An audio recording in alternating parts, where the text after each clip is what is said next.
Uh, Look, I know. Okay, and we're live. Well, it's only been 20 minutes. It's fine. Look, we've had stuff set up. Everything goes wrong.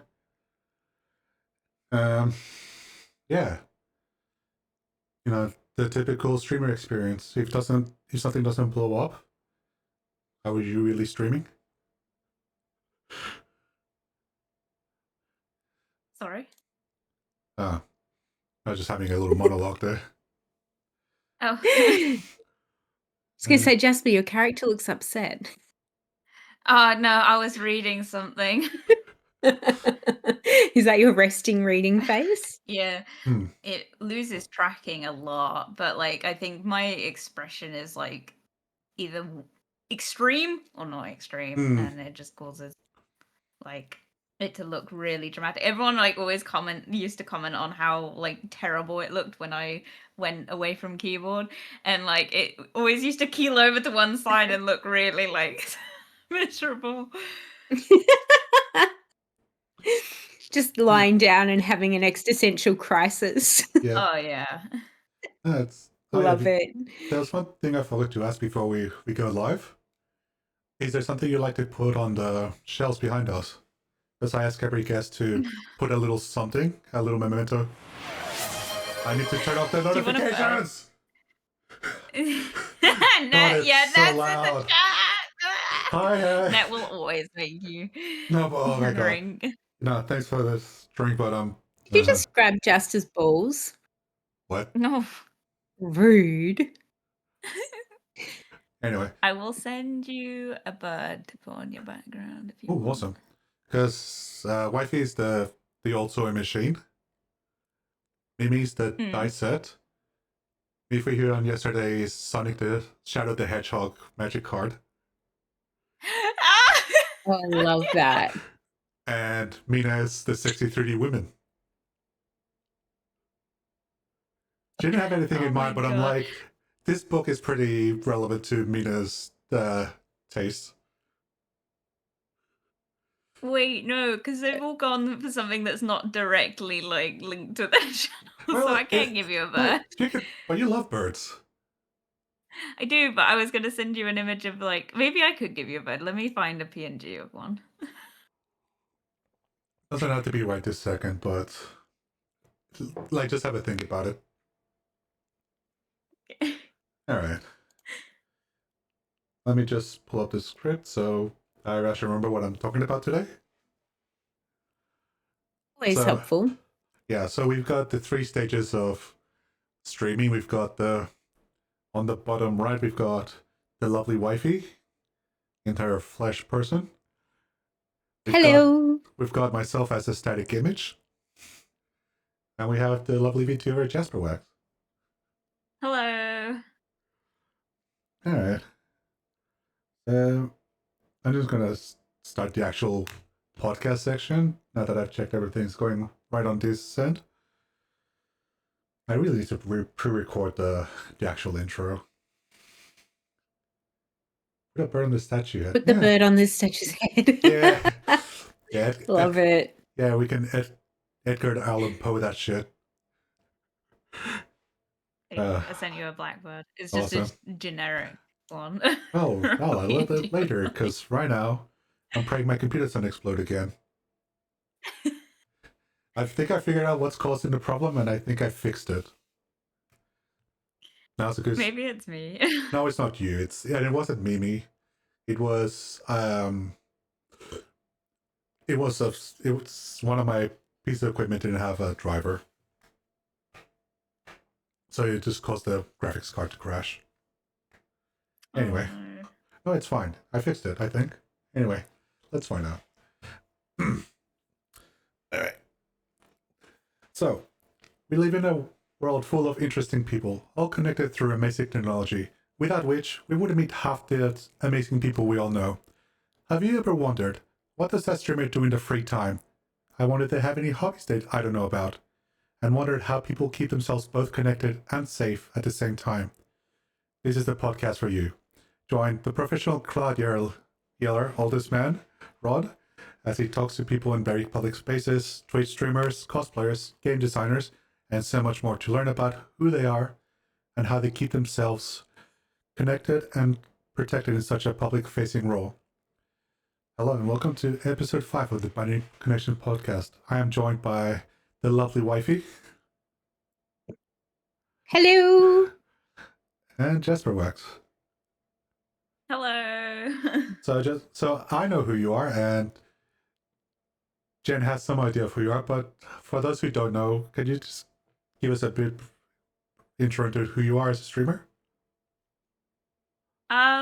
Yeah, my mind's gone completely blank right now, but hi, I'm Jasper Wax, spelt with an X rather than an S because I'm an elder emo. I am a variety streamer over on Twitch under the same name. I am playing mostly on Mondays and Thursdays right now. Well, I only ever stream on Monday and Thursdays at my local times. I think that's it. Um, So sorry. how would you? Okay, so I think there's a couple of things we would like to know about. What's your model designed after? So my character is a Wuppletinger, which is a Germanic cryptid, I've been told. Although I'm very real, you can see me, I'm right here. My character is based upon this creature that basically has the body and a head of what would be a hare, but we're going with rabbit. And it would have saber-like fangs, it would have wings, and it also has antlers, very much closely related to I think it's a Scava or a Jackalope, but it's kind of the blend between the two. So there's that. Okay. I love your model. It's so cute. Thank I'll you. just. So what are the wings based off? Like, because it's, if I understand correctly, you're like a hybrid of different animals. Mm-hmm. So the wings they're just generic ones. Originally I was gonna go with black ones, but I thought that it would kind of overwhelm the screen a bit. But right now they're just sort of brown with a bit of white on the fluffies. They're not really based on anything. Oh, okay. I do love Original wings. Love it. Yeah. So you're one of the rare few non-cat girl VTubers. I know, right? Yeah. So apart from playing video games, you also like to just have a bit of a talk with your guests, various friends and connections you made through Twitch streams. Have you ever do you just like pick a topic and just start off with the rambles? Oh yeah. So I'm autistic. So one of the things that I have a real habit of doing, and one of the advices I heard a lot when I was starting to stream was just to talk, to keep talking to your chat. So I literally just word vomit whatever comes to my mind at the time. Oftentimes before stream, especially if it's a Monday stream and we've had sort of a weekend in between, I tend to just come up with a couple topics I want to talk about and then just let the words flow after that, which is always a fun, entertaining one because I tend to go off on one and it's terrible sometimes, but sometimes there are some golden moments within that. Yeah, We all have moments of just going off and accidentally saying something amazing. So don't worry, you're in good company. yeah. We've all had a bit of a hyperfixation ramble every once in a while. But Absolutely. so that's it. So normally I don't ask people this because reasons, but for today's conversation topic, I feel is more prudent. Who is Jasper outside of streaming? Well, with Jasper, she is just Jasper. She's I'm a family. I'm a family person. I typically keep to myself though. I'm a full-time worker, and I am a loving girlfriend. I hope to my wonderful boyfriend Paul. I am also just a mad cider drinker. I love a cider on the weekends. Hmm. I don't really know how else to describe myself. Oh, it's, I'm colourful. We'll go with that. yeah, because Piercing What's your enthusiast. favorite? What's your favorite kind of cider? Oh, I'm gonna. Every Cornish person is gonna come for me right now because it's not a Cornish one. But I love a dark fruit. Anything that is dark fruit, I'm pretty much on that. But my favorites can be, I think, Recorderlig or Copperberg. God damn it! No, they're good. They're good. I No, no, No, no. I promise they're love good. Okay, I Copperberg. love Recorder League. Rod's wrong. No, I'm right. Recorder League is the most cordial one out of all of them. But I'm older, so like I'm less. I like the less sweet ones now. When I was when I was a lot younger, I loved Recorder League, but now I'm like, no, that's way too much sugar. I'm older than you, and I love Recorder League. You're allowed to be wrong as You're well. just wrong. Cider is also a good one, but they tend to combine their flavors with different ones, and it tends to be lime, and I'm not so keen on lime stuff. What's the other? What's that There's other? a really Go on. There's a really, really good Australian one by a company called Little Creatures. And it's this brewery out of Perth. And it used to be this really, really teeny tiny brewery until they started making this cider. And then they went absolutely nuts. And now everybody loves their beer as well. I can't stand beer, but I love their cider. Hmm. I also can't stand beer, but I will down a Foster's if required of me. Ugh, Ugh. no! I drink all the worst drinks, but I will literally not hit back Look, so quick. It does not bother at me. least you didn't say 4X. I've never heard of that one. It's a. It's a Queenslander beer. So every state in Australia has like its regional cheap beer. 4X is the worst one out of all of them. So yeah. You know I how think the one. you know how internationally everybody thinks that everyone in the UK just drinks tea and eats scones every single day? That's Absolutely not. Foster's for Australians. Like, we import the shit because nobody in Australia will drink it because it's so bad. So that's the one everyone in Australia thinks of when you hear the phrase, like to taste the piss, don't you? Dude, I think Carling is the worst beer ever. It was my first ever alcoholic drink ever was a gone off can of Carling, and I have not touched the stuff since. I don't blame you. Yeah, I don't blame you either. So just going back on topic before we go into a 3 hour tangent on alcohol. So you're one of the few streamers I found who have found success streaming regularly, and you have a lot more responsibilities than the average VTuber who often tends to be a student or unemployed. What are some of the challenges you came across with maintaining a regular streaming schedule? So when I started streaming, there wasn't any conflict. I had a job, I had a partner at the time, and my weeks were pretty much set out, but I had a lot of free time. So streaming was something I could fit in with it. And then life sort of happened. Boyfriend and I broke up.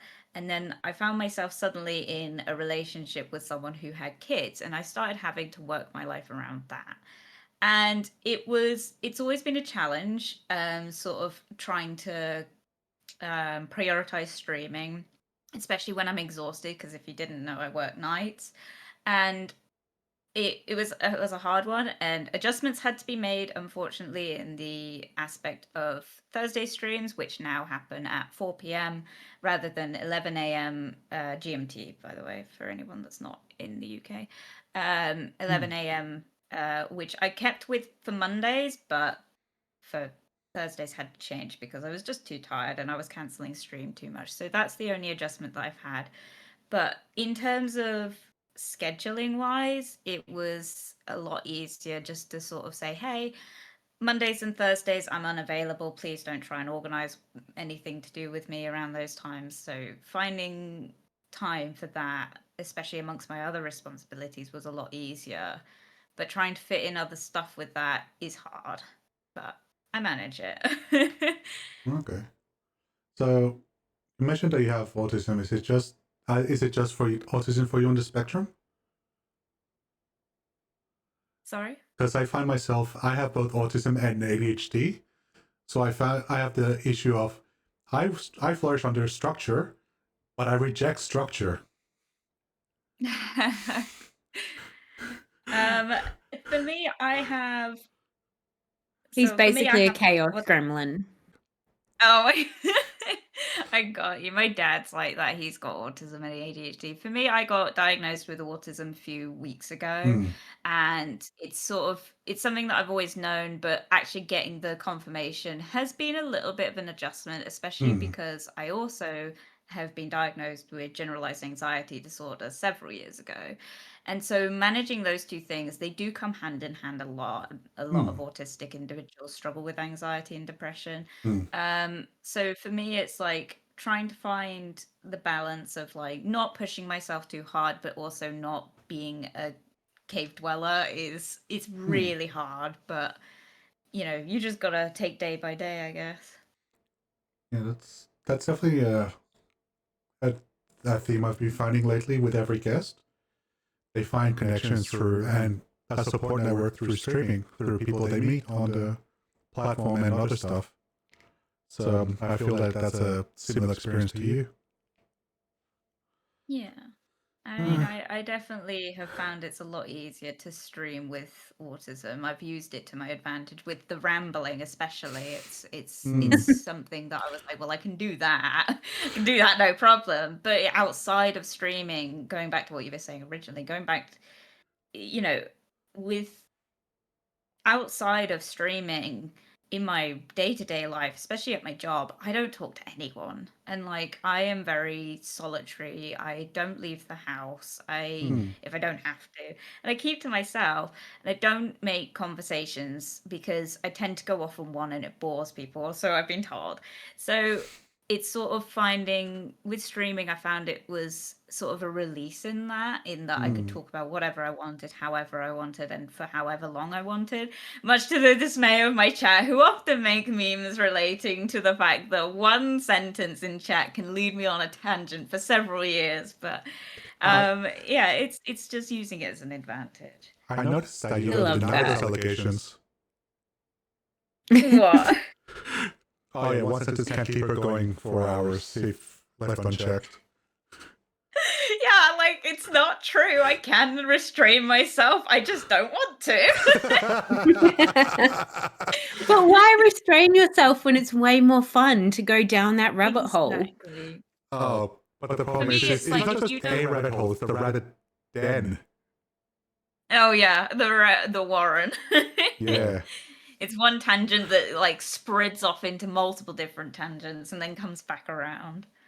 But Do you yeah. find that having a really tactile hobby is good for your anxiety?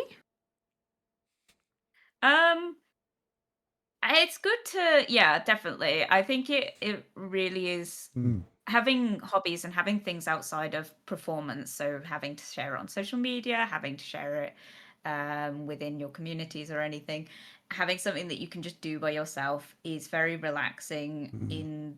It's decompressing. You're focusing on something else, and you're getting to like wind down after a very like stressful or anxious day. It's definitely helpful, and it's something I always recommend to people. Is like find a hobby that you don't have to share everywhere, because it's so often, especially with social media, people feel the need to like share what they're doing, and that pressure to gain likes and stuff is not helpful, and I learned that the hard way.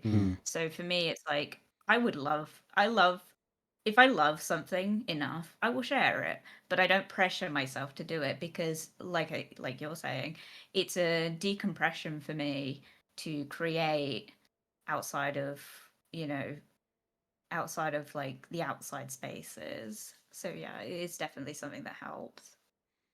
So you're finding that separating the streamer self to your personal self to the family self is one of the things that you find the most useful?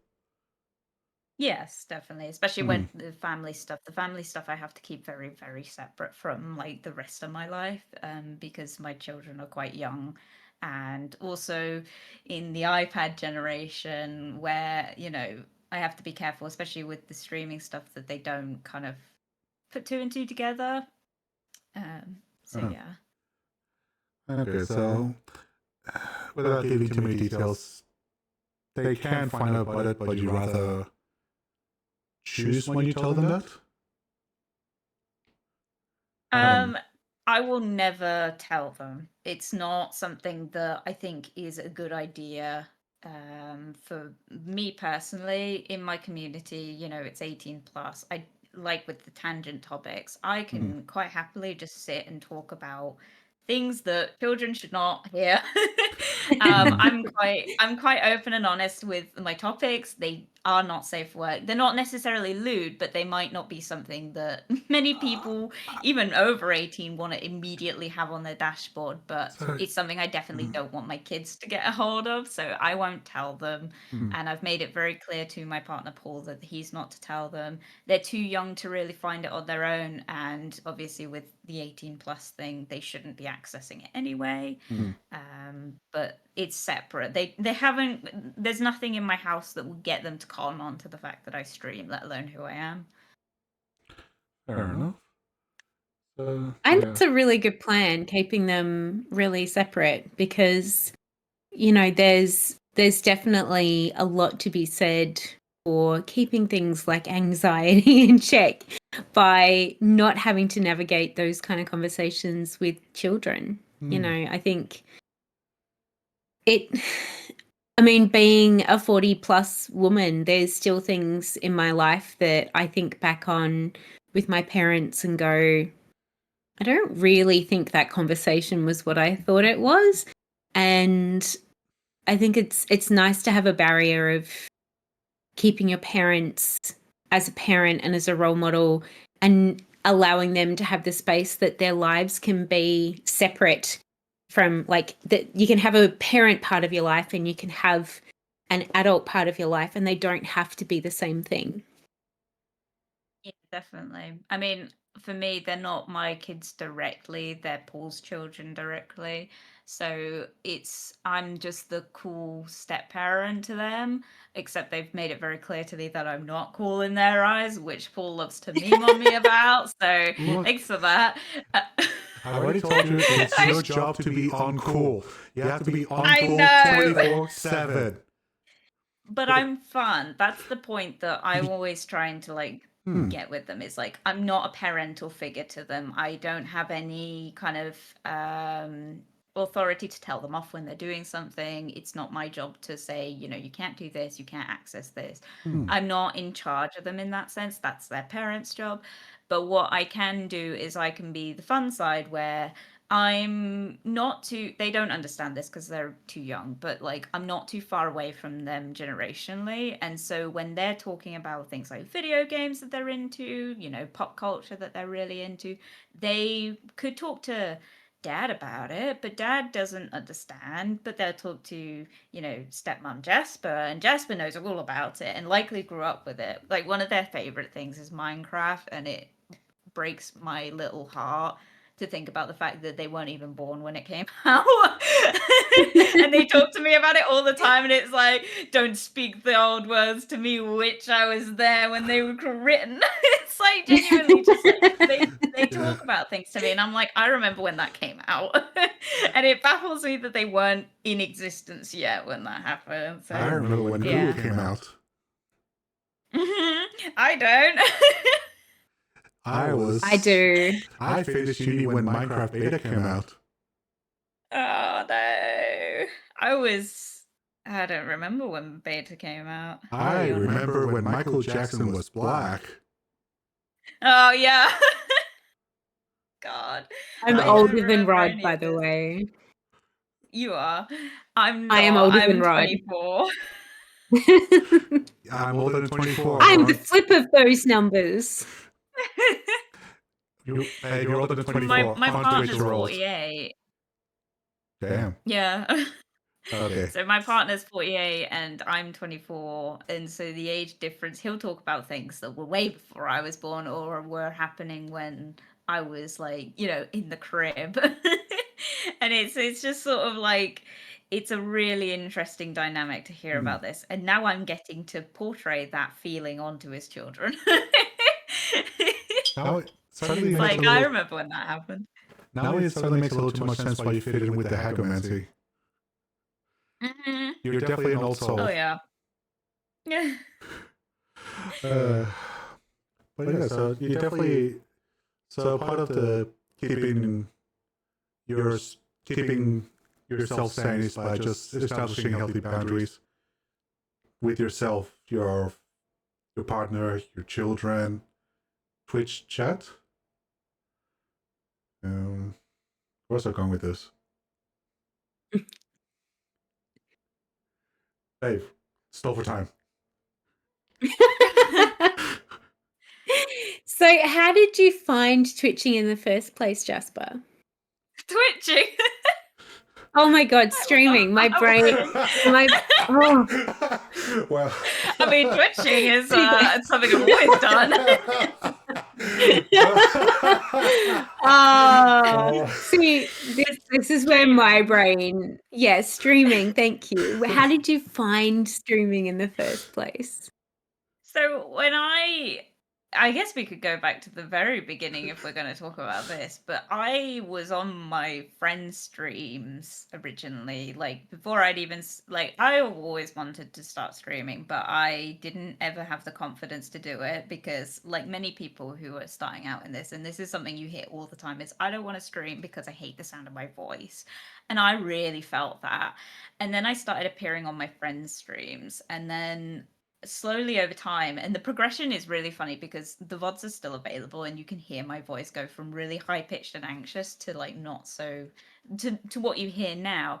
That introduction into like the like Twitch space was huge, so that when I actually did transition on to doing my own streams, I found it a lot easier than I thought I was going to. And I remember my first stream, no one came, I don't think anyone saw it, but I remember I just spoke like there was someone there, and I knew that eventually, if I kept talking, someone would show up. And sure enough, by the second stream, someone did, and then someone else did. And then I started posting on TikTok, and then I had Net come in. And then I had someone who I know that Mina talked about in the past called Sneak came into my debut stream for What You See Now. And that sort of led to a huge community. So for me, I think my start to streaming was pretty easy going. I had a pretty easy run of it, but it was a really anxious time, and it was really hard trying to make sure I was doing all the right things, everything I could to get myself off the ground running, if you will. Hmm. I hope that answered the question. Hmm. I'm so That is sorry. pretty- Yeah, it did. It I- sounds like you definitely found a niche where you're super comfortable. And I love that you've sort of used the way that those of us who are autistic are, and we ramble a lot, to find a space that just suits what you need it to be. I love that.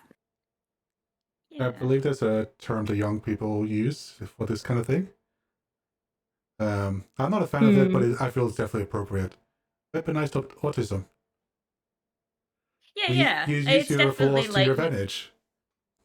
there's a really great creator on TikTok called, I think, Kayleen, and she talks constantly about using autism as a superpower, but not with the wording of superpower, just Hmm. trying to find the strength in that. Because when you're autistic and when you're going through like the DSM-5 criteria, which is what they use to diagnose you, they don't ever focus on the values of autism, because realistically it is just a different way of thinking. And yes, it's not all sunshine and rainbows. I've talked about it many times on my streams. It's not a fun disorder to have.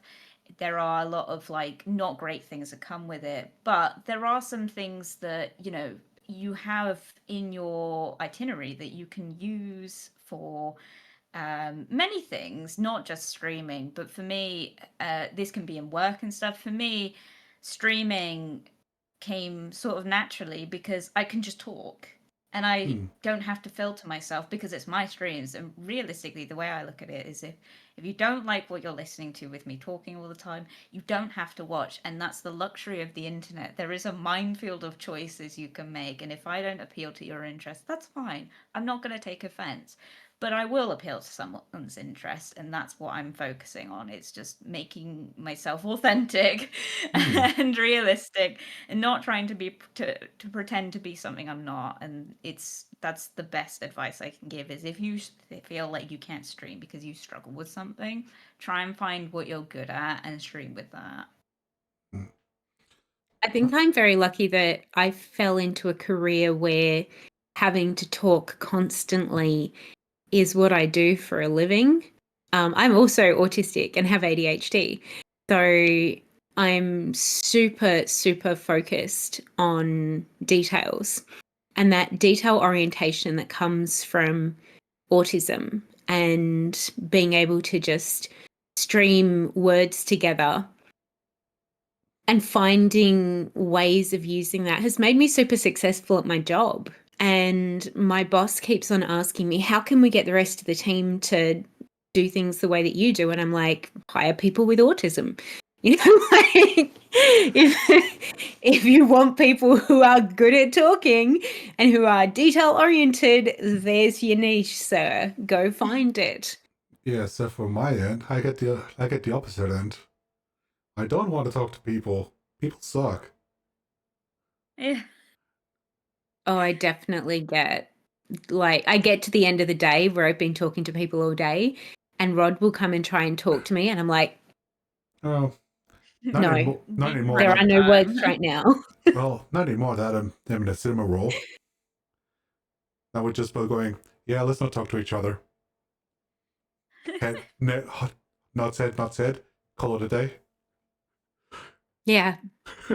Yeah, there's lots of now that he is actually talking to people a lot more during the day, he's much more respectful of coming home and just shutting the fuck up, which I really appreciate because when I've been talking to people for 8 hours a day, I'm just like, nope.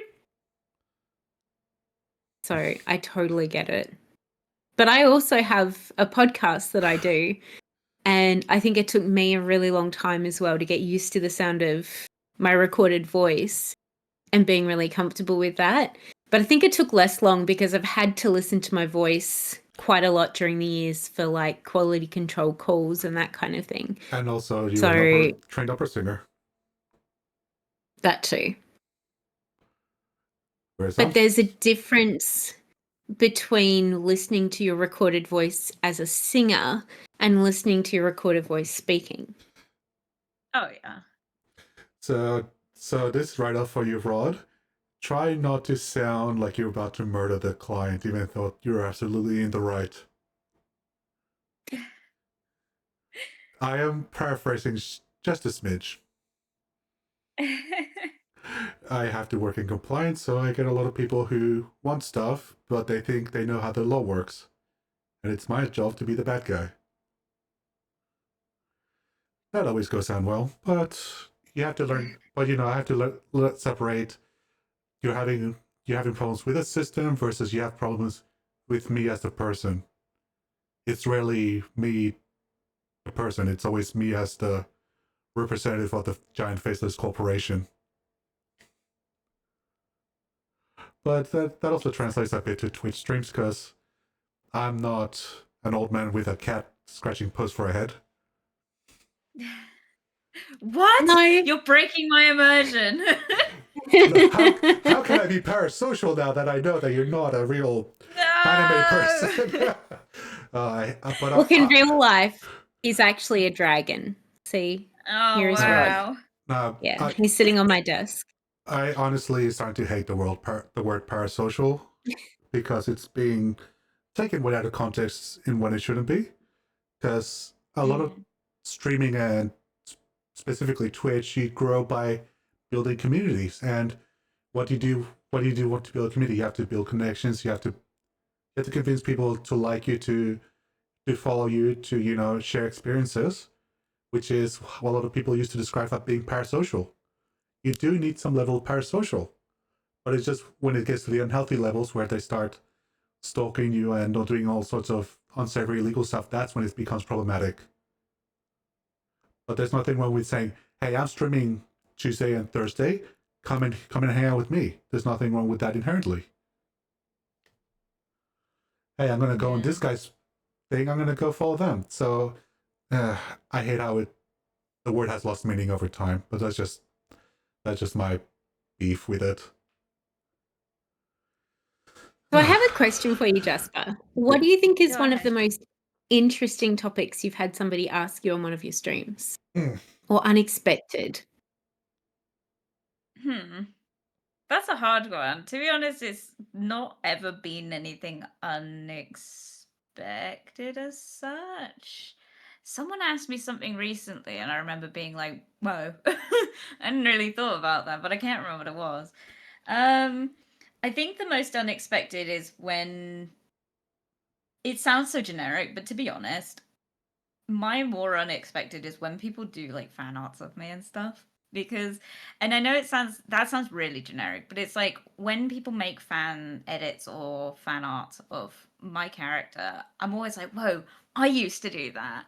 And it's sort of weird being on the flip side of being, in a position that I'm talking loosely here, but like someone that someone idolizes enough to put their creative energy into, that's always something that kind of catches me off guard whenever it happens. And I'm like, what, people actually want to do that? People want to put in the effort for that? It's so weird because it's like, I do that. I do that for my friends, like with Mimi and Mina and Maddie as well. I've made fan arts for them. And they're my friends, but it's like, being on the flip side and having other people do it for me, that's always really unexpected. But I don't think that answers your question. But to be honest, I don't know what has ever caught me off guard the most. But that's what catches me the most. I think that's the answer itself. That answers the question. I'm very good at giving compliments, but I'm not so good at receiving them, is the gist of it, from what I understand. Yeah. I'm not good at like receiving praise at all. I don't think any of us are. Yeah, I'm still going. Like shut down as a person. I'm still going like, oh hey, this person actually enjoyed coming to the podcast, and another person listened to it and actually said, "Oh, that was amazing." I'm like, what the hell? Yeah. Who are you and why are you in my house? That's always interesting. Hi, Mina. Yeah. Hi, Mina. Hello, Mina. Hmm. Rod and I were actually having a conversation about this recently because whenever he compliments me, my response is, I know, I'm amazing. And it's actually not me being like the least humble person in the world. It's me being like, I am so bad at taking a compliment that I'm going to flip it on myself and make sure that I'm like telling my own brain it's okay to receive a compliment as well. So, yeah. And I think, you know what, there's so many people in the world who are willing to tell us what heaps of shit we are. It's kind of nice to turn around and be like, yeah, I'm amazing, and then try and trick your brain into believing that. Yeah. I definitely have quite a few streamers who I know cannot take a compliment. So I just tell them, "Here, I enjoy your stream, nerd.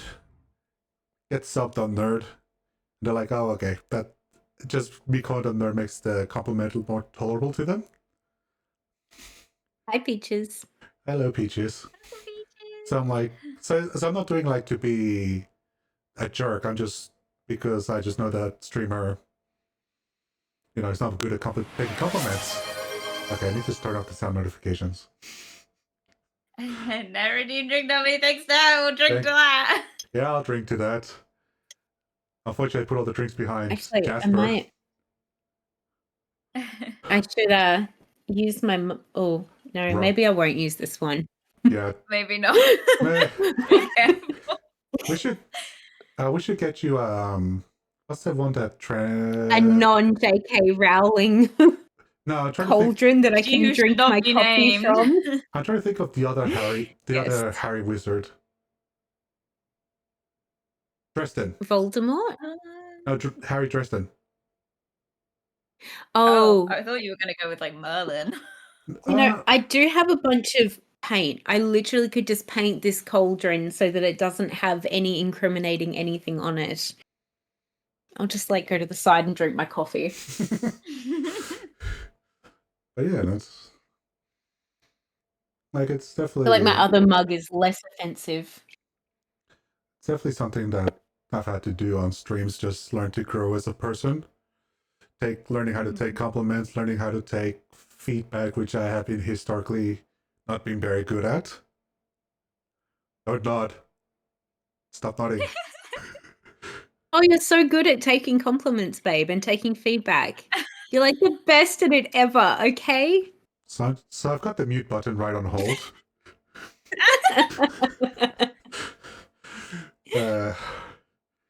And it's just for me, like, I feel like Jasper's also similar boat where streaming has been a very good creative outlet to balance like the work-life balance, because when you work, you're just there to earn income to help yourself live. Like, need something to nourish the soul. Is this a correct assessment? Well, yeah, but also maybe not in my case. For me, I got asked by my boss recently. She was like, "So, in interviews you always get asked like why do you want the job and stuff." My boss was kind of talking to me about that. I can't remember the context massively, but at the time she's like, "I think we all just come here for money, don't we?" And I thought it didn't sit right with me, and I was like, I want to say yeah because, now I do need to work for money. I have a household to support, but originally I didn't, and I didn't need the money. Not that I'm rich or anything. I don't want people to think that, but it was originally like there was a different reason, and that is going back to the autism topic of I don't leave the house if I don't have to. And so getting a job was the ultimate forcing me to go out of the house sort of position to be in. And so that's why I personally had to have a job, and it's why I continue to have a job despite the fact that I'm streaming. Not that I earn anything nearly enough to make an income of streaming, but it's, I could go on to a part-time job where I'm, able to stream more, but it wouldn't get me out the house nearly enough as my full-time job does. So for me, it's the routine of it. That's why I needed a job, but yeah, just Do adding you that have in to there. leave? Do you have to leave the house for your full-time job? I do, yeah. I work in warehousing. Okay. Makes sense. Kind of hard to remote that job. Yeah, it's not doable. I really like that I can do my job remotely and I don't have to leave the house.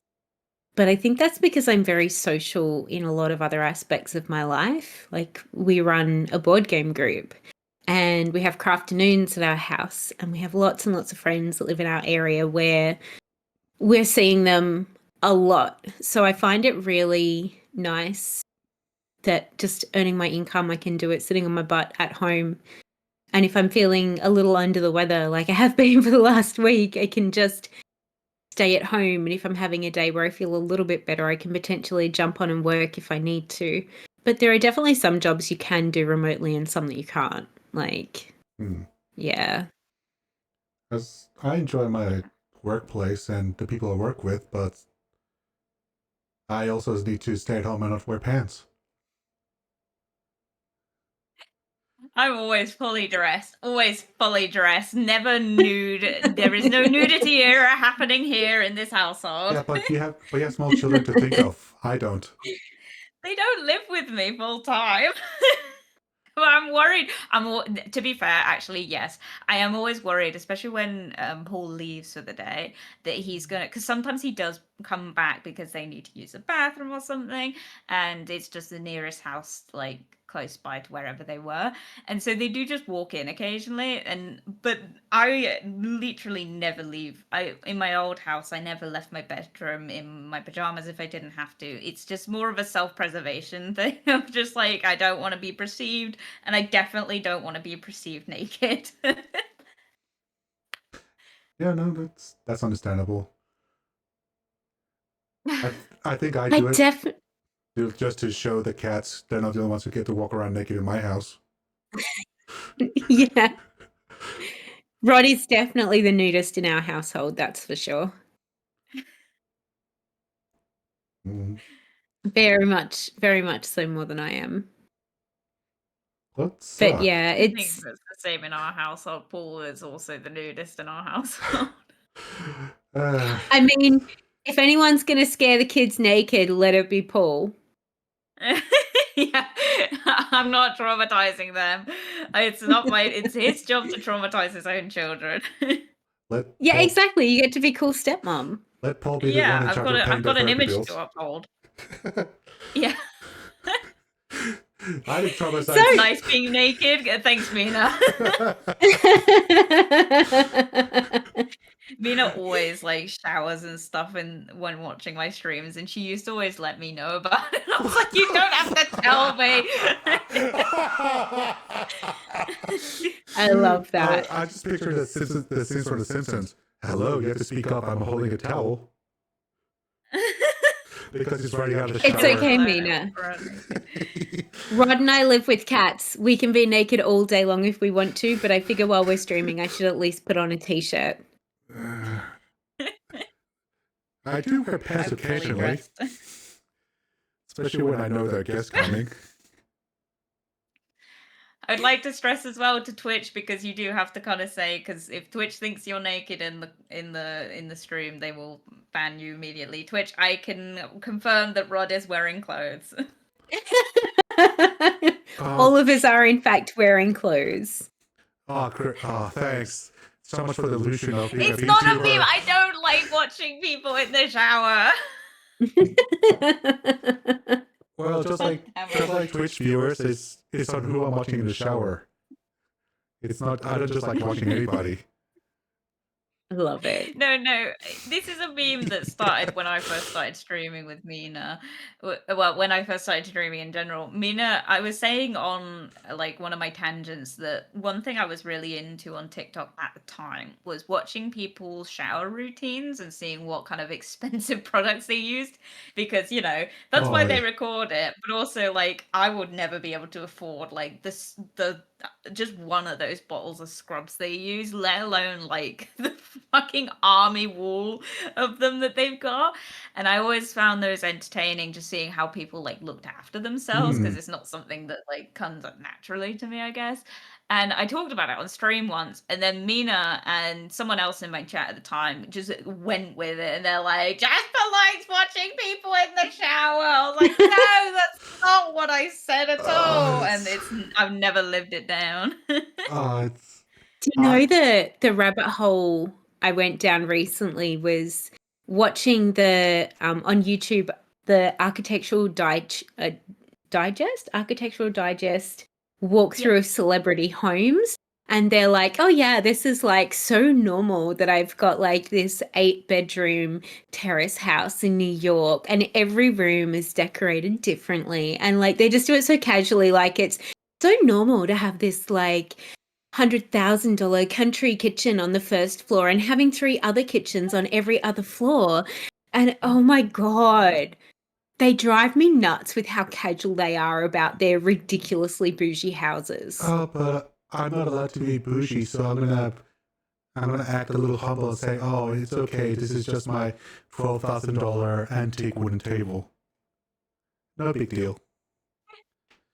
Meanwhile, I would love like we've got like a giant, what is it, 3.5 meter by 2 meter gaming table. No, it's not that big at all. It's 1.2 by 2.4 meters. But it's still for a dining room table, like especially knowing how big most English houses are. Our house is enormous. Like we have a big 4-bedroom, 1-level house. And it's a big house. Let's just leave it at that. Sorry. there are 2 of us that live in this enormous house, and it's for the size of the space, the dining table looks small, but it's absolutely huge. Yep. Like it wouldn't even fit in my cousin's kitchen who lives in Harrogate. oh my god. Australia has some big houses. And Yeah, we don't have that here. Mine's like a narrow, like corridor townhouse. we're also getting quite a lot of new houses being built for with disability in mind. hmm So like they have like big hallways, big double doors, so people with wheelchairs can access it and that kind of thing. So like they're not just small little houses that you can just cram into spaces. You also have that, but then you also have the giant houses. Just like, well, my living room can fit your entire apartment.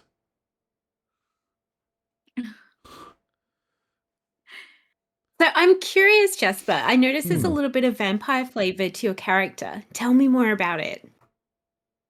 The saber-like fangs of the Wappletinger. Yeah, it's the thing the Wappletinger has. It's like got saber-like fangs, and I just kind of had to go for the small one because I didn't know how to draw it to rig it. So a lot of my model is like had to be toned down for just the rigging sense because I designed my model myself. What you see is something that's come from my two hands. I did not rig it myself, though I had to commission someone else to rig it.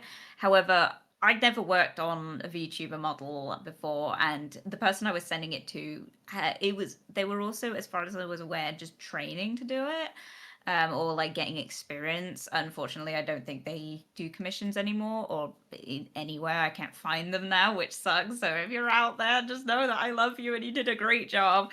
But the problem with mine was that I had to layer it just based on what I could find on the internet, and unfortunately, that just meant that I had to tone down a lot of things. It's why the wings are very basic color. There isn't as much jewelry as I'd like. I'd love a lot more piercings because representation. I am a heavily pierced person, IRL. Hmm. And the fangs were part of that, is that they're supposed to be saber-like fangs, but I had to tone them down because I had to be able to open my mouth. So we're just going with I'm evolving. So eventually, hopefully, we'll have bigger ones. But that's the sort of vampirist teeth thing. But if you're talking about the gothic style, that's just the representation of me as a person. Love it. Yeah, I know I'm wearing a lot of color, but I'm kind of a closeted goth. I believe the term is stealth goth.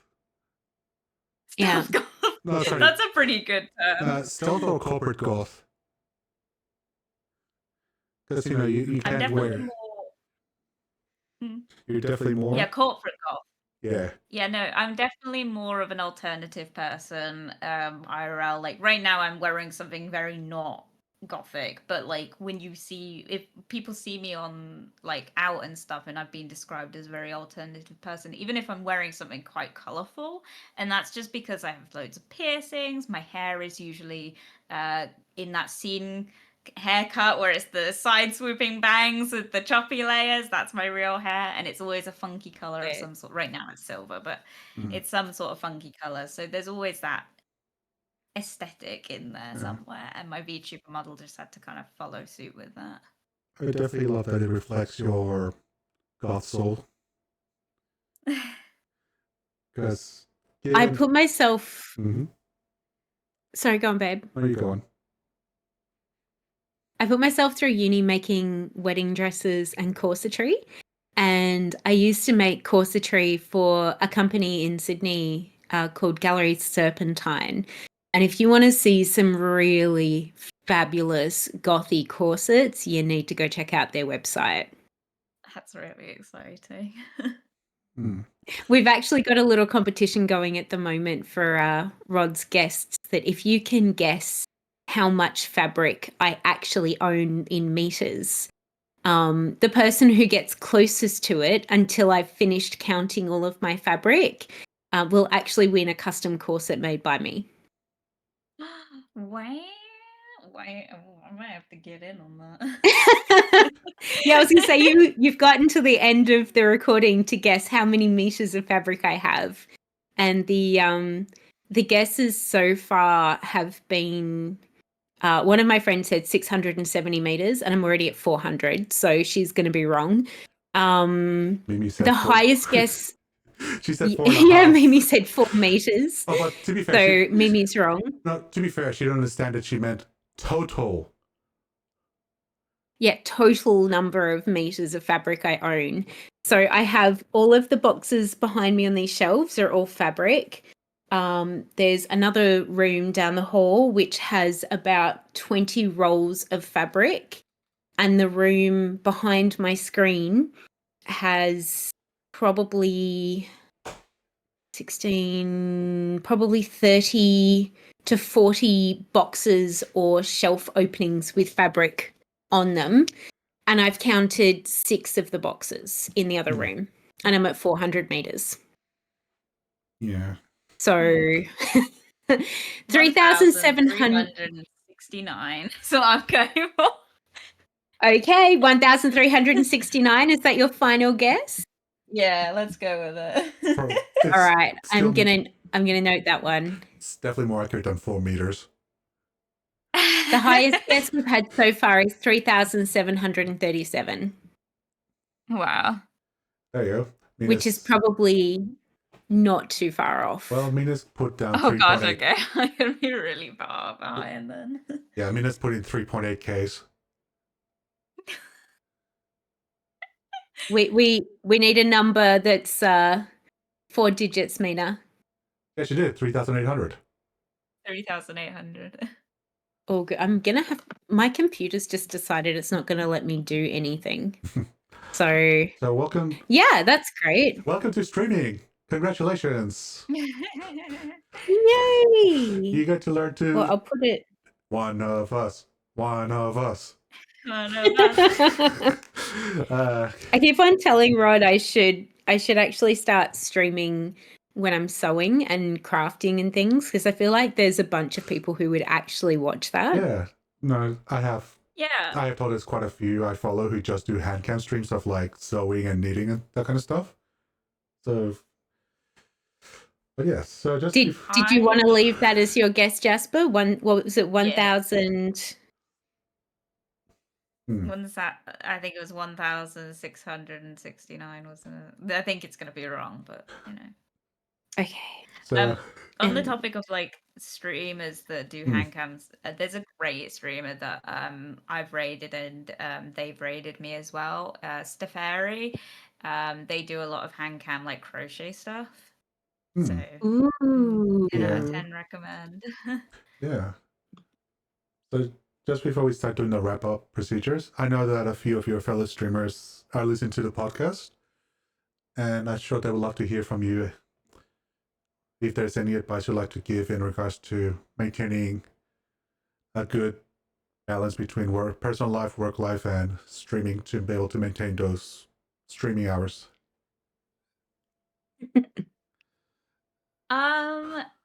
Get autism. No. Go down to your local store and get one autism, please. God damn. No, my thing is that I cannot step outside of a routine. I have to have structure with the routine. If I step outside of my routine any time of the week, which has been happening quite a bit, it's not great for my mental health. And so maintaining a schedule, I will fight for the schedule over everything, and I don't recommend that. The truth being is that you need to kind of prepare for the inevitable. Are your kids coming around that day? Are you maybe going to get interrupted? Is it, are you having Wi-Fi issues? You kind of have to take everything into account. But realistically is... the advice I guess I would give about... Oh God, what's going on here? Why am I getting so many drinks? Hi, everything's fine. Hang on. Oh Nope. God. Wrong button. Nope. There we go. Oh, hi babe. Hi babe. Did I break the stream? Yes. Sorry. It's all you and totally not me setting stuff up incorrectly. Oopsie. I think my main advice is just that I maintain the streams through. I came up with a schedule when I started, and I've stuck to that schedule, and I've not really taken. It's always Monday and Tuesday. That is going to happen no matter what. I would love to stream more, and I've always planned to stream more, but I was always like, well, if I just feel like streaming on that day, then I will, and I have never done it. So if you can do more than your dedicated days, you're already doing better than me. Um, but realistically, is try to make sure that you've at least got 2 days a week that you are confirmed to be streaming no matter what, and you will fight tooth and nail to get to that, because that is just what I do. And it's also how I manage my VODs as well, which is something I do get asked quite a bit, is how do I keep consistent with my VODs? Because if you didn't know, my VODs are archived from since I started. My very first stream ever on Twitch was archived, and I've managed to archive every single one since. And I get asked, how do I manage to keep that up? And it's, truth be told, because I have such a strict schedule with my week as is, and I just upload it and edit it on the day that I would be streaming, and I keep it by week basis, and I try not to step out of that. Hmm. And so I think my advice with it, I guess, is just try to like be kind to yourself if you can't keep to the schedule, but also try and keep to the schedule and try and work your life around that schedule, which is terrible advice. That's some really good advice. Why? It's not Well, really No, good I advice. think do not undersell yourself. But in regards to the keeping your schedule, do you tend to do much preparation outside of streaming for your streams, or do you just kind of just go, "This is my hours, and I'll figure out what I'm going to do on the stream during the stream"? So yeah, there's no preparation before my streams. I try and go with the flow. But if I'm planning on something like big, like, like my logo reveal or my Q&A, or goals that I want to set up for streaming, and that I want, how I'm going to present them once they're completing, I think about that in my shift at work before stream. It's usually how I do it. I have to spend 6 hours of my day doing the same thing. I got a lot of free time on my brain, so I use that time to sort of think over these things, and then I get home and forget it. But if it sticks in my mind, then that's what I go with. So I entertain myself by thinking about things to do on stream. So there's that. I Yeah. don't know if that answers the question. No, it definitely does. Because that's a good answer. that's a good answer. Good answer. Good answer. Even Tiny approves of your answer. Yeah. All right. Hey, hang on. It's not birthday. It's not Mono's birthday, is it? No, it's not Mono's birthday. Well, happy birthday to you anyway. Maybe it is. Yeah, we'll get it right eventually. So, At least one day out of 365 is Mono's birthday. otherwise, Pretty sure he just comes into chats and tells people that it's his birthday. That's his thing. Happy birthday, Mono. all right. So before we wrap up, there's a few questions I like to ask every guest just to get to know them a little bit better. So, the first most controversial question: pineapple on pizza, yes or no? No, absolutely not. Get that shit out of here. I don't want anything to do. You put freaking sweet stuff on savory stuff. I don't want to talk. No, it's fine. If you do enjoy that, that's up to you. But like, genuinely, I cannot cope with anything sweet on savory. I don't like it. No, Mina.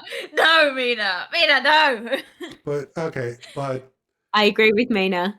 is it okay? I will have to ask this for the sake of our friendship. Is this a personal preference thing? What do you mean? Because some people hate pineapple on pizza because the internet told them to. Some people really generally don't like sweet, savory stuff. Oh no, I've eaten Hawaiian pizza a few times. I just really don't like baked sweet. Like, I don't like cooked fruit. I like my vegetables and fruit raw. I Okay. like it raw and crunchy, and I find that pineapple on pizza is like the sweet squidginess of the fruit makes me. So I it's a can't te- go with Saying it. you don't like apple Texture pie? thing. Hey, babe, it's a No, it's a apple texture pie is thing. sweet. I think- Yeah, I mean, I'm okay with apple pie. It's hit or miss, but I just don't really like baked. Like, I prefer not to eat it. But pineapple on pizza is one thing that I don't agree with. What about? Have you ever had grilled pineapple? Just curious. No. Because like there's a beautiful Brazilian barbecue place in Melbourne that does churrasco, which is like barbecue sticks, and there's like the pork and pineapple on the skewer, and the pineapple just gets into the meat, and it's Yeah, see, that sounds good because we have Cornish pasties over here, right? One of my favorite pasty I've ever had of all time, right, was an apple and pork pasty. That was 10 out of 10, Oh, that delicious. I sounds so cannot. good. I have never found it since I had it that one time, but it was genuinely the best pasty I've ever had in my whole life. So, I mean, I can say that kind of fruit meat savory combination is pretty good, but for me, hmm. pineapple on pizza doesn't fit in with that. All But right, I think it's just because you lose a lot of the pineapple. fair enough. All right, so next up, recommend us a song. Oh God! You knew this was coming. I've literally thought about the. Rod sends you the questions if you do the podcast. Rod sends you the questions, and I literally have thought, I don't know what I'm gonna say about the music bit. Uh, I you mean, don't. I would sit Hmm? here and recommend any band by any song by Falling in Reverse. Falling in Reverse is my favorite band of all time. They're so But good. one of the my recommendations, I guess, is song recommendations. What do I think? I really like I'm Still Here, which is Jim's theme from Treasure Planet. That is one of my like top songs, I think. So I'd recommend that one. I'm Still Nice. Here, Jim's theme from Treasure Planet. Oh, nice. Amazing movie. And speaking of movies, can you recommend us a movie? Atlantis, The Lost Empire. Yep. Yep. My favorite film of all time. My special interest. I love that film with all my heart. I will sit here and sing it from the rooftops. I recommend that movie. But also The World's I End's haven't pretty actually good seen and it. it has Simon Pegg in it You and also it's fell great. asleep through The Emperor's New Groove, so there you go. I've never seen Yes. that. But I do love Ever After. I can watch Ever After like on repeat all day, every day, because Drew Barrymore is just amazing in that movie. Hmm.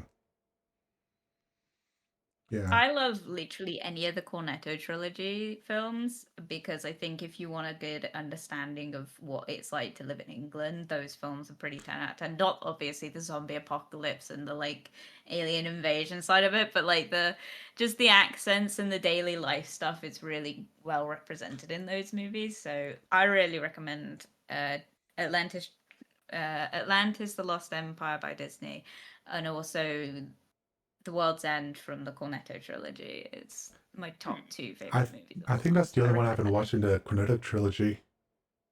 What the fuck? I don't think I've seen any of the Cornetto trilogy. So Ah! it was Shaun of the Dead, Hot Fuzz, Oh, and then right. that one, right? Yeah, The World's End. God See, damn it! You guys are like, you're killing me. I love Simon So, Pegg with all my heart. look, I love Simon do you Pegg, know what? I but love Simon Pegg. so did you know the I number? can't do not vampire. I can't do zombie movies. I can't either, but I managed through that movie for Simon Pegg. She was very brave and watched Fallout with me. Oh god. I didn't realize that like the Fallout mutants would classify as zombies for her. I have a legit zombie phobia, and I wish I didn't because I absolutely love horror movies. But there's something about zombies that really just fuck with my brain in really bad ways. I think it's more of a case of, for me, zombie movies. Everything about zombie movies is great, except for the zombies themselves. You can have the exact same movie by just taking out the zombies, and it still be basically the same movie. Paul's favorite monster of all time is zombies, so I can't like get away from the fact that my household is filled with things from like The Walking Dead and stuff, which kind of hurts my heart a little bit because I'm a bit like I don't really like the like extreme unnecessary gore side of it, but I just love Yeah. the end of the world, how do you survive the apocalypse kind of scenario more, because you see like the different aspects of humanity when all the chips are down. That aspect, I like the Yeah. psychological aspect a lot more than just, oh, there are undead things coming at your door. Which is why I enjoyed the first half of The Walking Dead and then just stopped watching because it just was more of the same. I always with Shaun of the Dead, Hmm. it's not it's more of comedy than a horror film. However, I Hmm. will say trigger warning to anyone that also struggles with zombie movies. There is a part where they're in the pub. I'm gonna spoil it by the way, but there is a part in the pub where one of the guys kind of makes to leave the door and then gets pulled through the door and then is very graphically ripped apart. I have not seen it myself because every time I watch that movie, I close my eyes during that bit. But that is something that happens. So if you are a bit sensitive to extreme, Yeah. unnecessary gore, that is something that you need to be aware of. I feel like the Neverending Story scarred us 80s babies for life when it comes to some level of gore, because the giant wolf in have you seen the Neverending Story, Jasper? No, no, I'm not big on horror. Okay, How see, is the that Neverending Story is not actually a horror movie. It's an 80s kids movie, but it's got things like a horse drowning, a giant Oh my wolf god, it's that trying movie. to... Yep. Yes. Train tracks. I don't think I could watch that. I don't think I could stomach my way through that. Oh my god. The things that they called kids movies in the 80s are absolutely unbelievable. But that wolf, I could never ever watch it when it was on screen. At least, Ever. Like, at least your I need to family look this I didn't. up would... now. I'm gonna Sorry. look this. At least your family didn't own all the Don Bluth films. I'm pretty sure they did. My brothers made me sit through Lock, Stock and Two Smoking Barrels all summer, one summer. I cannot watch those movies anymore. I can't. Right? They drive me mental. At least you didn't watch Oh god. the funny doll movie during the 80s. The what? The funny doll movie that you got to watch as a 6-year-old. That's known as Child's Play. You mean Chucky? Yep, Oh, yeah, no, I haven't seen that. I did. Oh my god, my boyfriend's got the whole collection and it's like his favorite, and he recently got a jumper with the thing on the back of his hood, so whenever I'm behind him I like have to look at its face and I hate it. I genuinely, there is nothing that's made me question my relationship more than fucking Chucky. One of my cousins has. Ah. I refuse to sleep. I mean, like- as long as you don't, Yep. as long as you don't fuck him while he's wearing his Chucky hoodie, you know, you won't be fucking Oh Chucky. no, So no, you're get, good. get that No, shit away from me. Hey, gross. Look, at least your cousin didn't have a Chucky doll that you refused to sleep in the same house with. That's a fair thing to refuse to sleep in a house over, though. I said to Paul when we moved in together, I was like, listen, you don't have a Chucky doll, do you? And he's like, no. Why? And I was like, you're not allowed one. I was like, if you bring that shit into our household, I will drop kick it so fast, and I don't care how much it costs. Oh no! Don't It's you, good to have boundaries. Peaches? Don't make me This beg kid's you. movie must be worshipped down. Peaches, I swear to God, you can do one. Jeez. Well, You're guess, saying that with the rabbit VTuber right here. well, guess who's getting a No Peaches. Well, we're gonna have a new rule No. now. The Peaches rule. No, we'll mention of Watership Down. God damn it. I also got tortured by that movie when I was a child. But I do have another random question. Go You don't on. want to, trust me. What's your go-to karaoke song? Oh my god, I got asked this on my Q&A stream the other day and I couldn't come up with it. But I think it would have to be either Creep by Radiohead or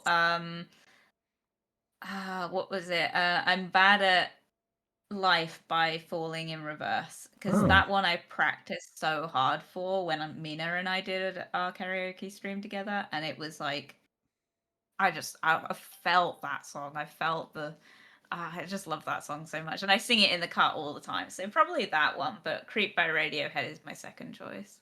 Hmm. there's a really, really great, oh my God, I can't remember who did it now. There's a really great cover of Creep that I heard recently that was done by a woman, and she ever so slightly altered the lyrics and turned it into this really haunting, and it was done with harps and friggin' me. Yep, brain's just gone. She basically did it acoustically and then had all this echoing on the voice, and it was just so haunting and amazing. And if I can find it, I'll send it to you because it's so good. There was like a singer, not recently, this was like a few years ago, where she was like, I think she was doing it with her dad, but it was like they were doing what's the Giga Chad theme? That song? God damn it. It's by freaking Bring Me the Horizon. It's like a really famous song. Can You Feel My Heart? They did that together, but it was like acoustic, like opera. It was beautiful. Oh my god. I don't know what they were called, but it was genuinely the most beautiful version of that song I've ever heard. There's so many really good alternative versions of songs. Like there's a band that does heaps of covers of songs that are death metal, and they've done a bunch of death metal Taylor Swift, and it's actually amazing. I love it. I love when people twist music. What was the most famous one? Johnny Cash? Hurt? Yeah, that's the most famous. Yeah. And I just find out how he just twisted the entire meaning of that song. And No, just- he didn't. That's the but thing. but the He way didn't put it- twist the meaning of the song. well, what's the correct way of saying it? He reinterpreted the song Yes. and sang it in his way, which made it absolutely amazing. And I used to find it so funny when people would be like, "Oh, I love that 9 Inch Nails covered Johnny Cash's Hurt," and it's like, no, bitch, it's the other way around. Actually, they're right because Trent Reznor said it's now his song. Yeah, but they were saying it before Trent Yeah. Reznor said that. Okay, fair enough. So, Mina wants to ask About Combine Harvester? No. No. No, we're not talking about Combine Harvester. I still got quite a few songs from your karaoke string stuck in my head. Oh, you've seen it? Lol. Oh, Yeah, I need to Combine go watch Harvester it was- now. oh, it's It's unlisted. it's alright. Send Oh. it to you. It's if anyone else in chat has not seen this karaoke stream, it is available, but you have to subscribe to my channel to get access on the Discord to the unlisted channel, which gives you all the unlisted streams, which there is only one, and it's the karaoke one. But in that stream, I did a cover of the Wurzels Combine Harvester, which is a very common British song. It's one of the ones that they reference a lot before kind of the more Fisherman's Friends started taking over. But back before that, Combine Harvester was the one you always sung at school disco and you always danced to, and everyone knows it. It's like the classic Brit, like Cornish freaking song, and I did a cover of that. And it was so funny to do, but it was genuinely probably my most embarrassing moments on the internet, but I would do it again. Love Well, it. Well, I'm pretty sure you didn't fall into the rabbit hole that is horse girls. So, what's your favorite Pokemon? Yeah, I saw your question about the horse girl stuff. I have no idea about any of that. So, look, some people. Pokemon wise, Some people like. I've had a few people who are like, I like horse girls, but not Pokemon. So I'm like, I'll leave it both in to see which one you can answer. For me, Pokemon wise, it would probably be. I know it's really basic, but Eevee is like one of my favorites. Yay! Because like the basic Eevee is like 10 out of 10, but also is it a Sylveon? The variation of it, The fairy like one? where the evolutions are all beautiful, and I couldn't pick a favorite out of Right? any of Like, them. so Sylveon will be the fairy one, which is very pink and with the bows. Yeah, like it's an evolution though, right? Yeah, it's an evolution. Yeah, I love that one. I've heard that a lot of people love Flareon because it was like a very, like of the original evolutions that had the most unique design with the flames and the fluff. I also There's so many of love. them. Hmm. I have two more, right? I also love Piplup because I used to watch the animated series, and that was my favorite out of that. So 10 out of 10. I also have a stuffy of Piplup. Oh, cute. I also like Bunnery for obvious reasons. Yes. Bunnery is so cute. It's Yeah. so cute. I love them. I love all the basic like starter ones, to be honest. I think that's my like guilty pleasure with it. It's just like when my kids ask me like Pokemon stuff, I'm always like, "Oh, I like Piplup," because I know if I say anything else, they're gonna be like, "That's basic." But if I say Piplup, it makes me seem old because it's like it's not really one you hear about too much now. But if you grew up with the animated series, it's something you did hear about. So they can talk to me about that and stuff. My favorite is Lot Bunny. God damn it, Bunny. That's you pervert. I'm not even gonna bother explaining that to the podcast listeners. You don't know, Confused, look it up. but If all you don't know, good. you're in a better mental health space than I am right now. So, I So, need yeah. to look this up now no, then. you don't. Oh, God. It's a degen's paradise, I swear. Oh god. So yes.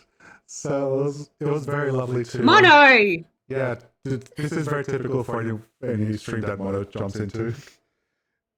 We love He him, said but something goddamn from it.